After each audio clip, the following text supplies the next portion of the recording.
podcast from the Lutheran Church Missouri Synod's Office of National Mission. This is God's Mission Here. Thanks so much for joining us. I'm your host, Steph Neugebauer, here with my guests, Dr. Bratton and Dr. Belinda Karge. They're going to be sharing with us how to grow resilient minds in ourselves and how to shape resilient minds in our young people. Before we move ahead, it's important to note that we are not licensed counselors or therapists. Our discussion today is from the perspective of fellow Christians who care for our neighbors. Dr. Karge, Dr. Bratton, welcome. Is it okay with you if I call you by your first names?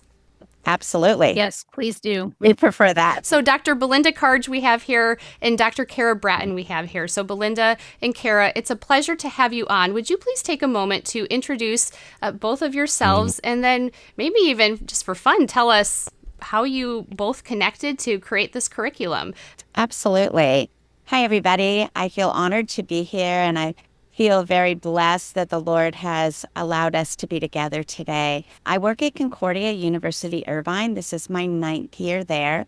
I work in the Doctoral program, which means that I am training administrators, future leaders, future teachers, nonprofit coordinators, organizational folks. In the Doctoral program at Concordia University, we have strands in special education, ed leadership, as well as organizational change. Prior to that, I worked in many other universities, both here in the United States as well as other places in the world. My husband was military. He's now retired. So we've traveled, and I have taught preschool, elementary school, middle school, and high school. Just because of our world travelers, sometimes you spend a year, which I did in Japan, a year in Pisa, Italy, as well as spending much time in Southern California as well as the Midwest. My family is from South Dakota, so been travelers and enjoyed that journey. I really feel that mental health is an issue that we all need to pay attention to. And just so you know, we started thinking about this curriculum long before the pandemic.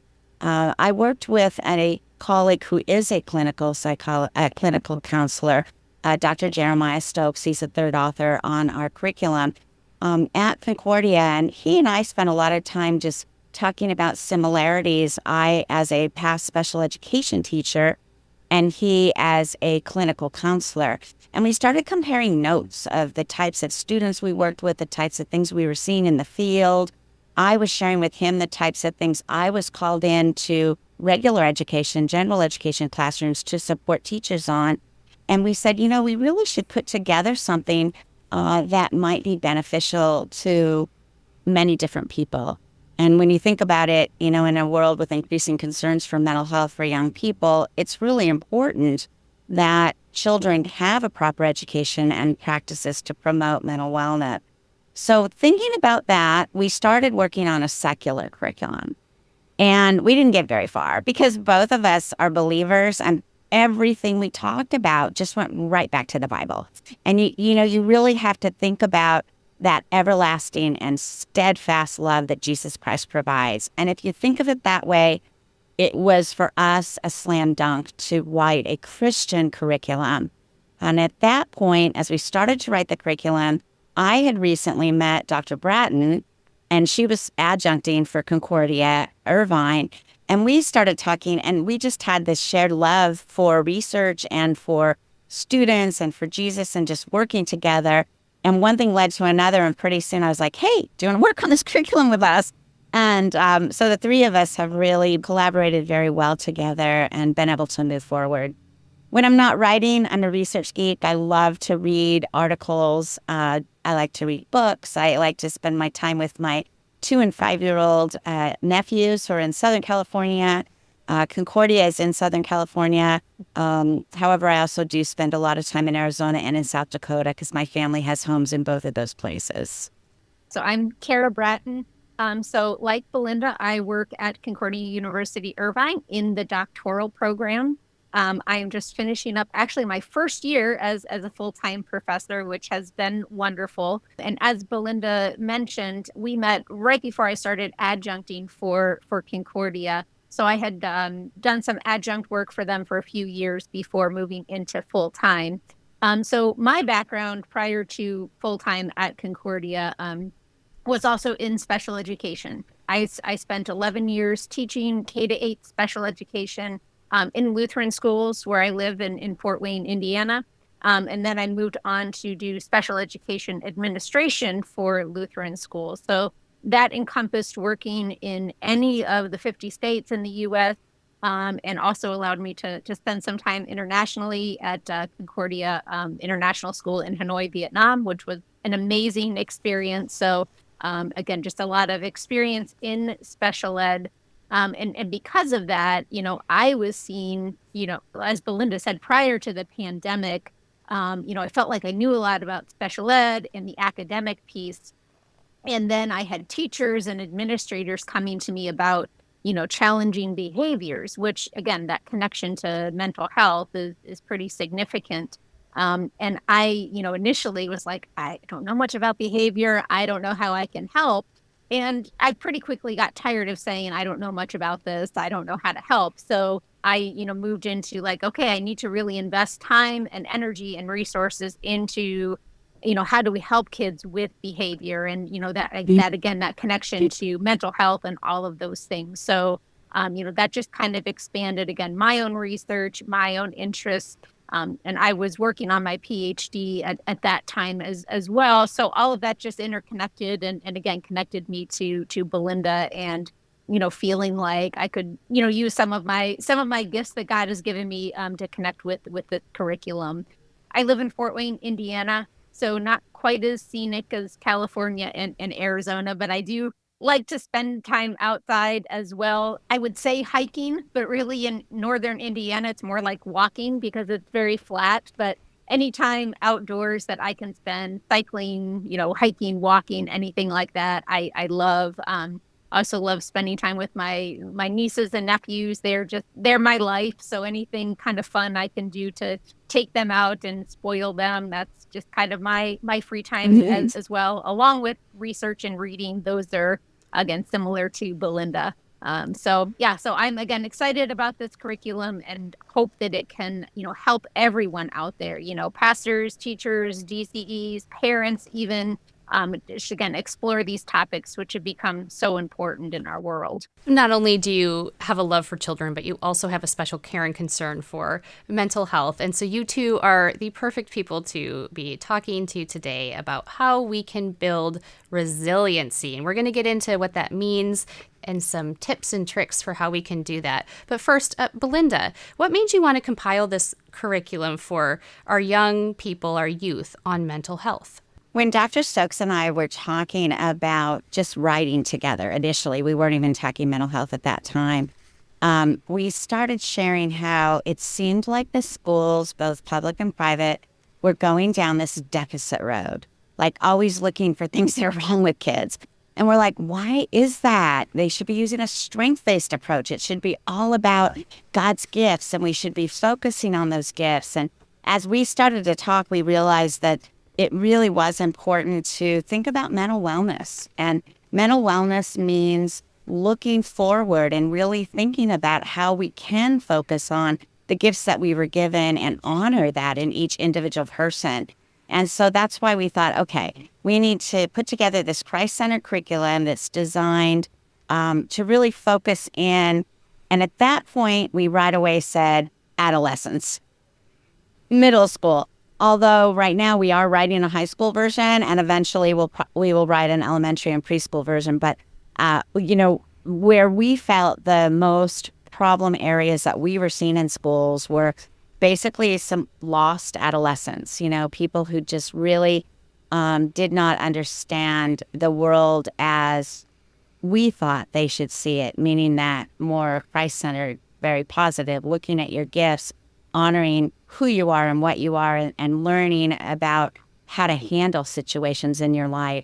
So that really, led us down the road of compiling this curriculum and researching mental health. Because what we learned is that in the counselor world, where Dr. Stokes lives and what he does clinical-wise, everything is very medically focused.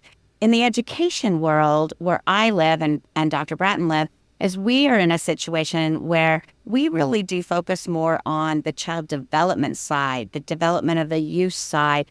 We focus more on what I would call the whole child in terms of the way education is set up. Not that a counselor doesn't, but as we started comparing the research in the area, that's where we started to see the connection and saw the value of combining the strength of education and the strength of the counseling together in one curriculum. And Kara, what kind of needs were you and Belinda and Dr. Stokes hoping to address through this curriculum? Yeah, well, obviously, when we talk about, writing a mental health curriculum, and as we've presented on this many times, we've gotten questions like, oh, did you include this? Did you include this? And, we say, it's a huge, obviously, area. So we had to streamline and pick and choose what was going to be included. And also when we talked with our publisher, initially we had ideas about, writing more lessons, and, they really wanted to keep it to about 12 lessons, which is what this is. So obviously there's a limited amount of topics you can cover, but we really, as Belinda said, coming from that strength-based perspective, thought about what are those topics that are really impacting kids the most, and how can we, again, kind of conceptualize and, include as much as we can in those 12 lessons where, again, we're focusing on strengths. We're not focusing on, diagnosing kids or things like that, but really, how can we explore those God-given gifts? So we kind of had that filter as we, we're thinking about topics, but, some of those very prevalent topics like anxiety, and, anger and things that, all really kind of interconnect in how God has designed our brain. So we do spend time at the beginning teaching kids about, how God did design our brains, and that's a beautiful thing. But, that understanding can lead to, understanding, well, how does anxiety work? What is happening in my brain? Things like anger. So we kind of use those to kind of guide some of those topics. There was obviously much more we could have included, but, we chose to kind of focus and go in depth on some of those things. And again, that connection to scripture was very important as well. Your curriculum is called Resilient Minds. Belinda, what does it mean to be resilient? In our case, we're talking about mental resiliency. And mental resiliency is that ability to adapt to stress or adversity or trauma or anything that's going on in your life presently, as Kara talked about, related to the brain. It involves those mental processes and the behaviors that help individuals navigate through like difficult experiences and difficult times without being overwhelmed or succumbing to those negative emotions or outcomes.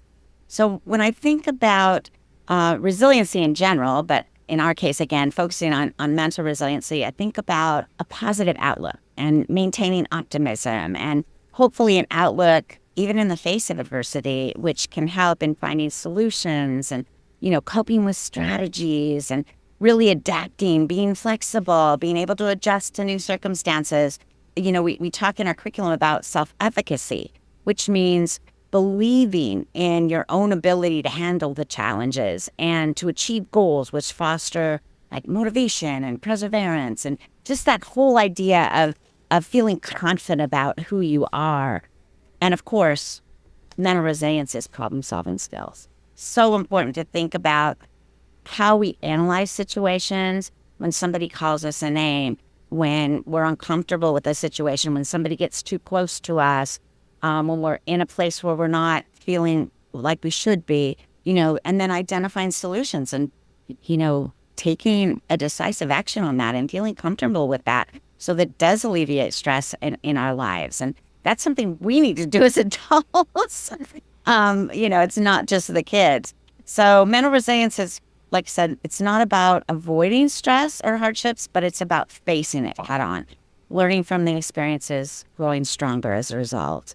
And, it can be developed through practices, cognitive reframing, building social connections, and of course, when things get out of hand, seeking professional support.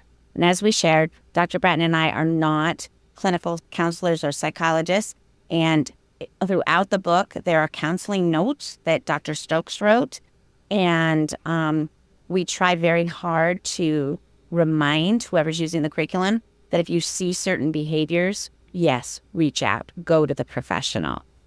And I was just going to chime in too with resiliency. I think if anyone's familiar with, Carol Dweck's work and growth mindset versus fixed mindset, that's really impactful to students and their development. Again, if they come at, life with that growth mindset where, my abilities are not fixed. I can always, improve. I can get better. I can learn more. And that's really what resiliency is that we can practice these skills. Our brains need to practice resiliency. It's not just like we're resilient or we're not, but we need to, learn and teach adolescents how to develop those skills. Versus if there's that fixed mindset where like, no, I'm not good at that. I can't handle this. And then they just kind of go into shutdown mode. So kind of that lack of resiliency. So it's not either or. Again, we can help, anybody, kids and adults, develop that growth mindset and the ability to be resilient. Agree. Both of you have been in education for some time and have had a plethora of experiences that have exposed you to many different children and behaviors. Have you seen over the decades, children specifically here, we're talking about adolescents, lose resilience? Is it a matter of that, or is it that adults have lost the awareness that we need to help them build resilience? Or is it something else altogether that I'm missing? I mean, I've seen a couple different things. And honestly, a presentation I heard a couple months ago was talking about research from different areas of adolescence. And one of the things they were showing is even since I think it was about 2018, so just prior to the pandemic, the rates of adolescents who were willing to take risks and to go into unknowns, it was like this steep drop off and even declined further since the pandemic. So it's just showing that, again, our youth are like less willing to put themselves out there and take risks. Now, that just, again, kind of showed the research behind it didn't really go into why that was happening. But again, that was even prior to the pandemic. And I would see in my educational experience in working with schools, another thing that would happen is parents or adults or sometimes teachers step in and they think they're being helpful and just solve the problem for the child. And think like, okay, this child is, really experiencing like an anxiety attack or high stress. So let me just go in and take care of the issue without realizing, that actually does the opposite. It increases anxiety and just reinforces the idea that child, that in that child's mind, they're thinking, oh, I was right. I can't handle this. I need an adult to step in. So they're not developing those resiliency skills because they're not being given the opportunity to problem solve, and they're not being given the tools to help them get through it when an adult or, well-meaning individual steps in and does it for them.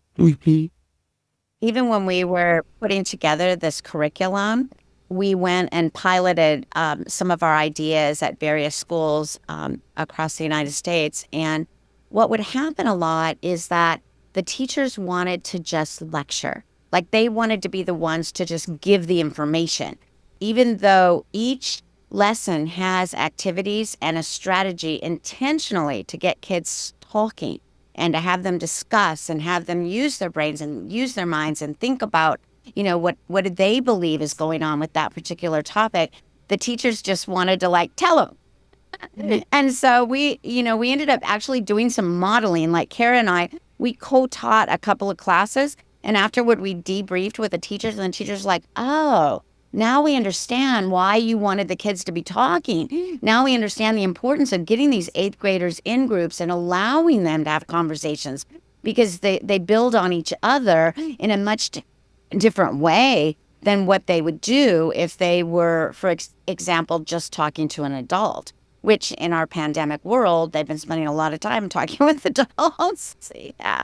Kara, you mentioned, the interconnection between anxiety and anger. How might anxiety, anger, and even fear in an adolescent affect their ability to be resilient in those moments? Yeah. So as I mentioned, they're all really interconnected. And that goes back to, how God designed our brains. Our brains are always looking for safety, and they're always looking for threats to safety. Even just, subconsciously, we don't realize that at all times, our brain is taking in input from everywhere and everything and deciding, are we safe or are we not safe? So one of the things with, the big thing with anxiety is that information coming into the brain, and the brain is saying, no, we're not safe.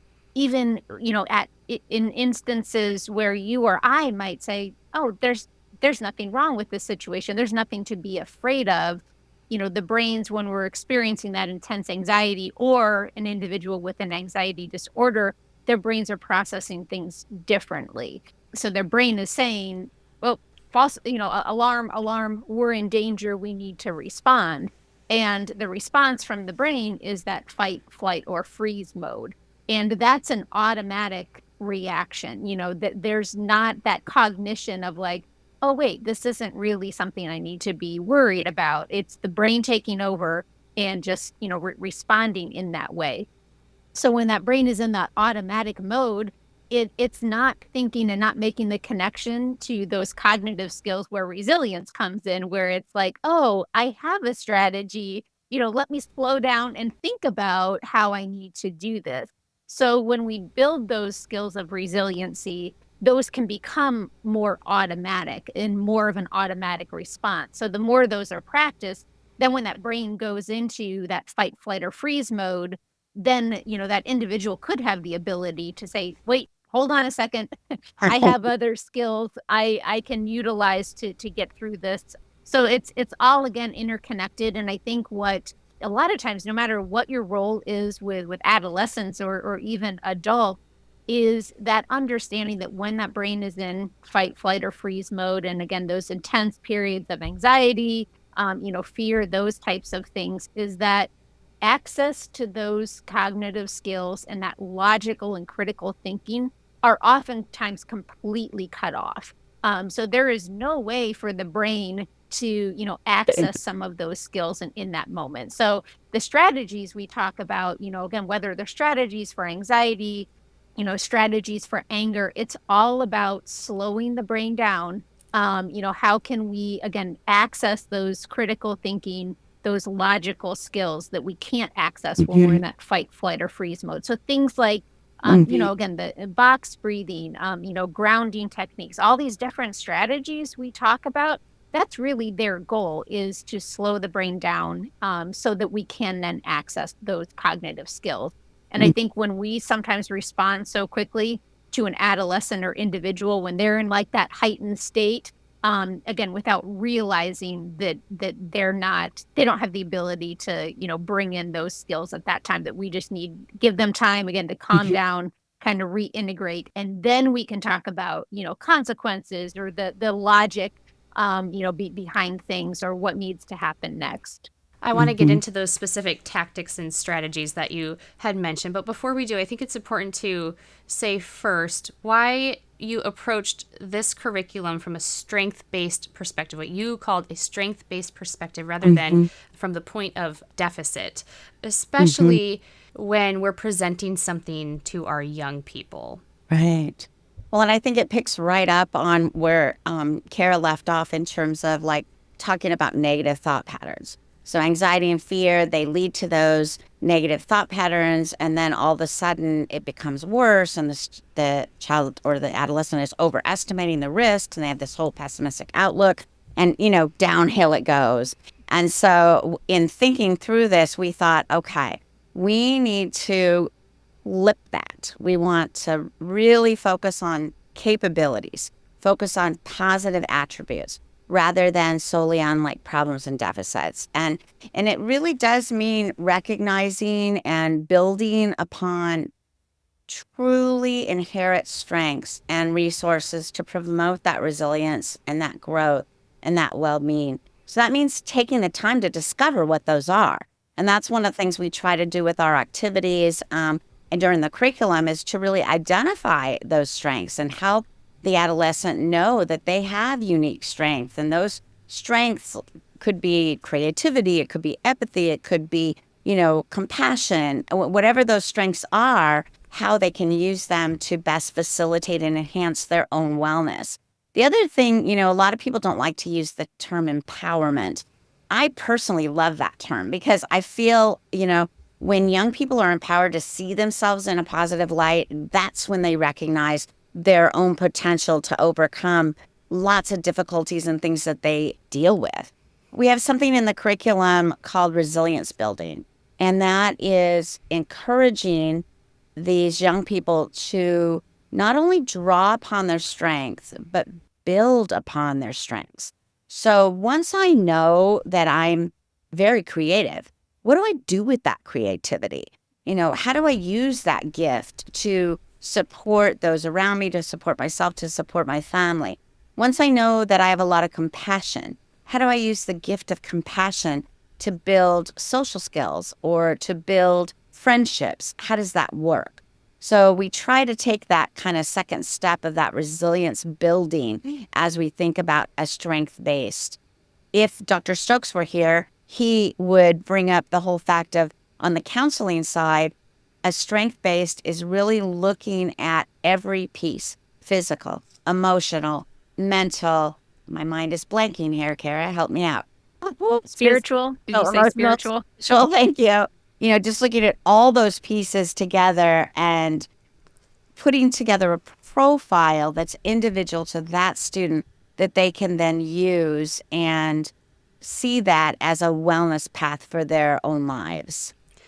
I'd love to hear from both of you on this. What are some specific strategies that you've provided in your curriculum that help these young people develop resiliency, build off of their strengths?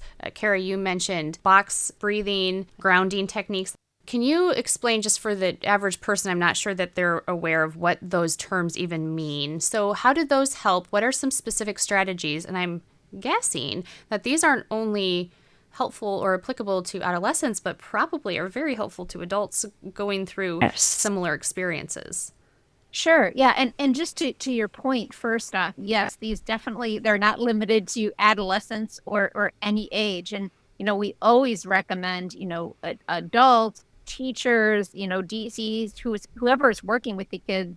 One, this helps your own mental health. I found myself utilizing them more and more as we have researched these different strategies as well. But, modeling those for kids, I can't tell you how many times, like when I was teaching before I knew some of these strategies, where it was like, okay, just take a deep breath.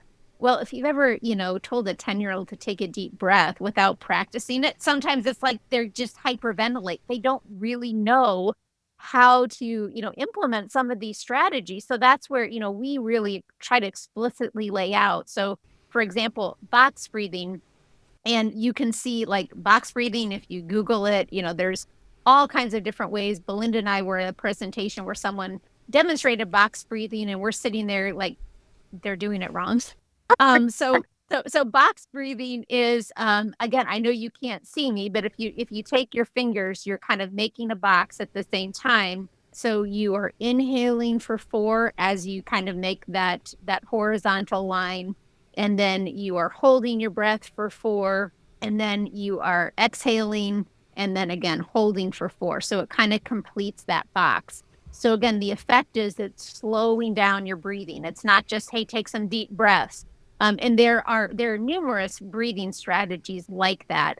But again, for anxiety, for anger, all of those things that are, as I mentioned, slowing down your brain so your brain can really process. So you might have to do that more than one time, but, explicitly modeling, and even throughout the day, not just within, if you're teaching these lessons, but I love it when I see, teachers get escalated, or DCEs, whoever's working with a child, the parent, they get escalated as well, when children are kind of, flying off the handle or kind of becoming dysregulated. So it's also a good time for the adult to say, you know what? I need to practice box breathing too. Let's do it together. or even if it's a time when maybe, the adult is, needs that and the child doesn't, it's just really powerful for the adult to model that throughout the day. The other one you mentioned, and I'll let Belinda chime in, is that grounding technique. So that's, again, when there's maybe, emotions are escalated, you're feeling dysregulated. That's thinking of 5 things you can see in the moment, 4 things you can touch, 3 things you can hear, 2 things you can smell, and 1 thing you can taste. So again, it's just slowing you down and getting you to think about something. That's the key too, is that there's an element of cognition in these strategies, which again helps to access those cognition skills that, I've mentioned kind of fly out the window when we become dysregulated, or, some of those, anxiety and things like that kind of take over. So those are a couple of my favorite strategies. I'll mention one more, that practicing gratitude, and this is, I think, just goes along with our prayer life as Christians too, but really being intentional about, thinking like, oh, the world is ending, like my life is horrible, which we all get in those modes sometimes, but I think sometimes adolescents don't know how to see their way out of that. So making intentional time to, say, okay, what are 3 things that I'm grateful for? And I found in my own life, when I start to do that, I've been doing it at the end of the day, adding that to my prayer life. And I start with 3 and it snowballs. I'm like, oh, there's so much more to be grateful for today, even if maybe I thought, oh, this was just kind of a kind of day. Like I just wasn't feeling great about how today went. And when I try to think of 3 things that I'm grateful for, it, like I said, just ends up being, 10 or 12. And I'm like, you know what? There's so many more good things than bad things. So I think that's another very powerful strategy. And again, a lot of research behind that it lowers anxiety and depression, increases even heart health and things like that. So that's a really powerful thing for anybody. Mhm. We could talk forever. There's so many cool strategies. We have a student journal that goes along with our curriculum. We did that on purpose so they'd have something they can take home. And what I love the way Concordia Publishing did this was they put a little box at the end of every lesson that has a strategy. I was just looking at my favorite, which is the belly breathing. And there's just specific steps. So a student could cut this out and color it if they wanted and put it up in their room to remind them, or put it on their mirror. Or we as adults, once we learn the strategy, we just use them. The belly breathing is, close your eyes and sit or stand in a really comfortable position, and then put both of your hands on the center of your belly. And then you breathe in really slowly through your nose. You count to 5. And then you think about how full of air your belly is getting. And then you breathe out slowly through your nose, count to 5, and you repeat it. And then you open your eyes and you feel, wow, I'm really calm. Or another one I love is called Take Control of Your Thoughts. And that is to really spend some time thinking about what you like about your life. Think about what makes you happy. At one point, it's also referred to as visualizing special places. And I recently did this. I had to have surgery last year on my nose, and it was quite scary. It's the first time I'd ever had surgery like that.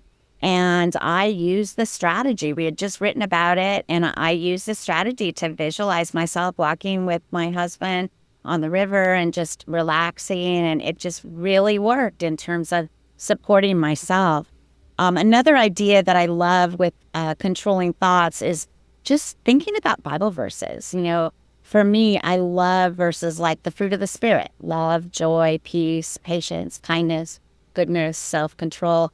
I love thinking about that and how I can use those in my life to be a better person.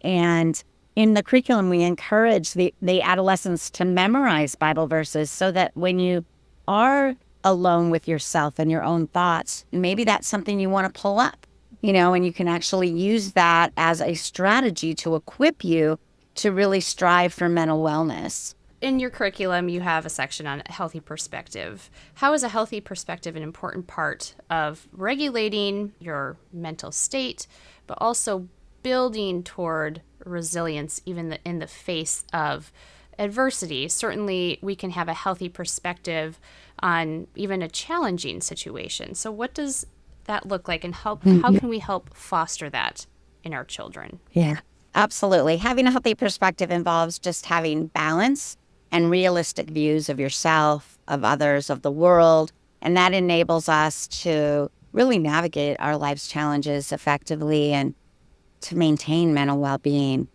Some of the things we think about when we consider healthy perspective are things like self-awareness and helping our adolescents understand emotions and values and be aware of things that occur in their life. Encouraging, of course, the positive thinking like we've been talking about before.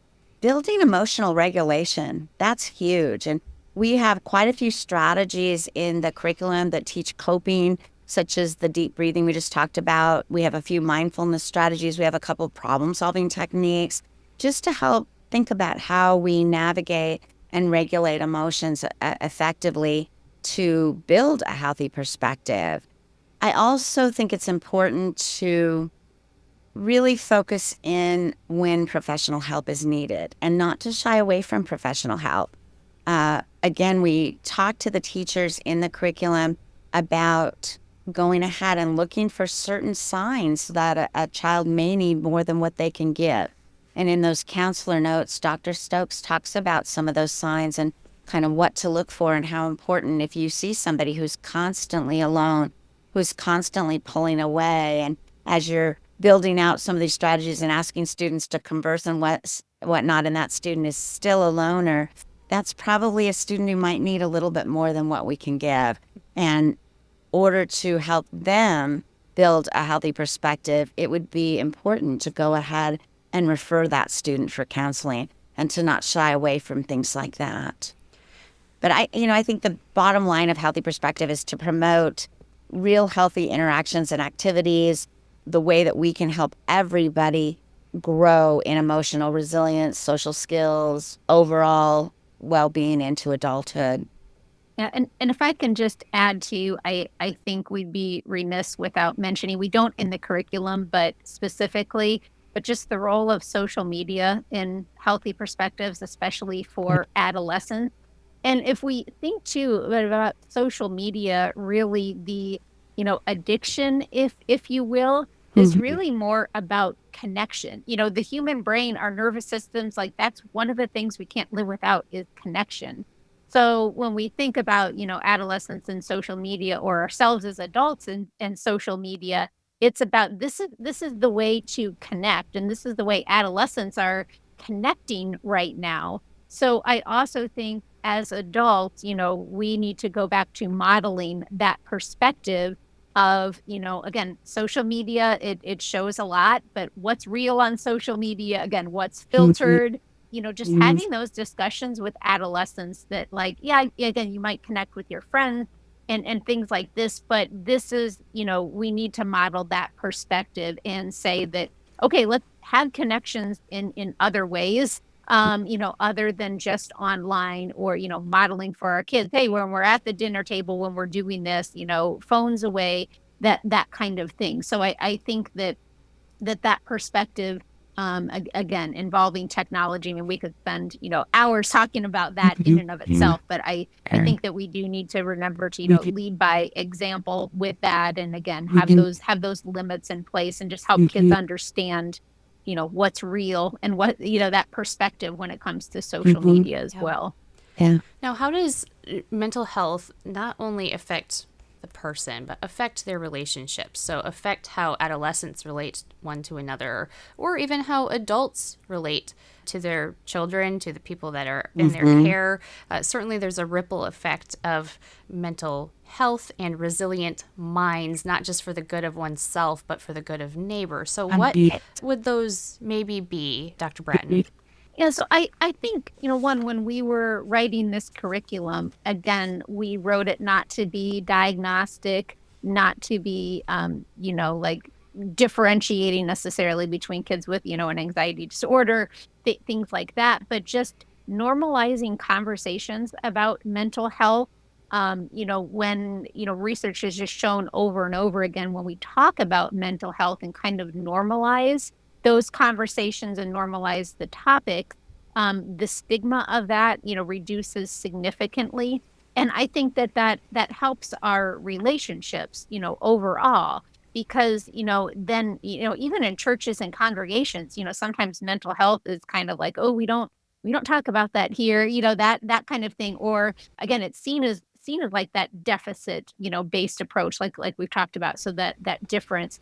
So I think that throughout this content and thinking about these aspects of mental health, one, it helps everyone kind of understand each other better. And so when we can understand and empathize better, with our peers and with adults, and also when adults can understand adolescents better, I think, again, that just develops healthier relationships for everybody. And it's not seen as like, oh, well, this individual has, blah, blah, blah, some kind of disorder, or again, some kind of like a deficit, that there's something wrong with that person.